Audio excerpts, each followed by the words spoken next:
Imagine facing lifelong health risks every time you give birth. That's the shocking reality for many women post-cesarean. But here's where it gets controversial. Is the standard surgical method really to blame, or is it time for a complete overhaul? A groundbreaking shift in how we think about closing the uterus after a cesarean delivery is sparking intense debate among medical experts.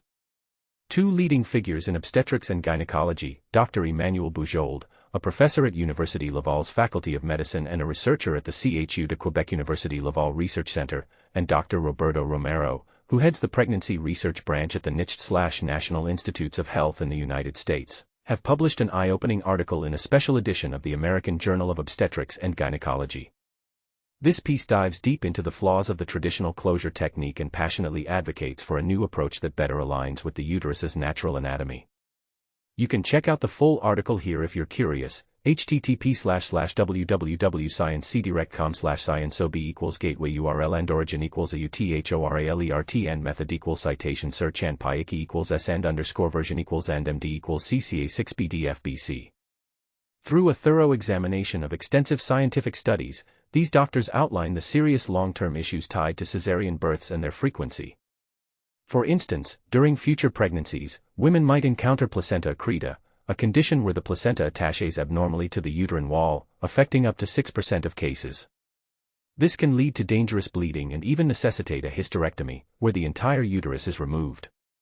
Another risk is uterine rupture, occurring in up to 3% of subsequent deliveries, which is a tear in the uterine wall that can endanger the baby's life. Premature births are alarmingly common too, impacting up to 28% of these pregnancies, meaning babies arrive earlier than full term, often with health challenges.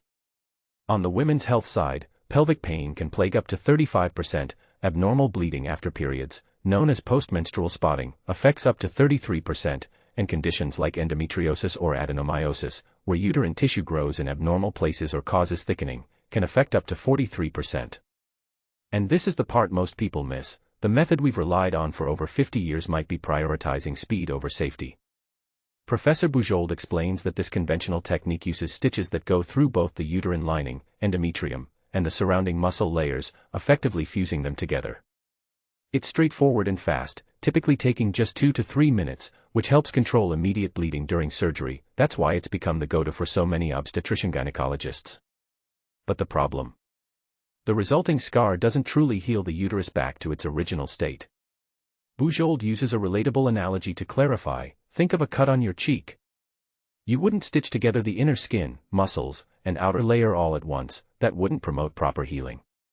The same logic applies to the uterus. Why treat it any differently? The alternative they propose flips the script entirely. Instead of mixing tissue types, this method sutures similar tissues together. The uterine muscle is closed with 2 separate stitches, one at the top and one at the bottom. A third stitch seals the outer envelope of the organ. Crucially, the uterine lining is left untouched to allow natural regeneration. For beginners wondering about this, imagine your body as a self-healing machine. By not interfering with the lining, you're giving it a better chance to rebuild properly, potentially reducing future complications. Dr. Bujold points out the staggering scale of this issue worldwide. A cesarean birth happens every single second globally. In Canada, about 27% of deliveries are via this route, which is nearly twice the rate from 3 decades ago. With such widespread use and its lasting impacts on women's health, the doctors stress that developing better solutions is not just a medical matter, it's an urgent public health imperative. For example, reducing these risks could mean fewer emergency surgeries, less ongoing pain for moms, and healthier starts for babies in future pregnancies. Of course, this isn't without its drawbacks. The new technique takes a bit longer, clocking in at 5 to 8 minutes compared to the quick 2 to 3 minutes of the old method. While the extra blood loss is minimal, some might argue that in busy operating rooms, every minute counts. But here's the controversial twist: is saving a few minutes worth the potential lifetime of complications for women? The doctors firmly believe that prioritizing the uterus's proper repair outweighs the speed factor, ensuring better reproductive health down the line. This debate challenges us to rethink established medical practices.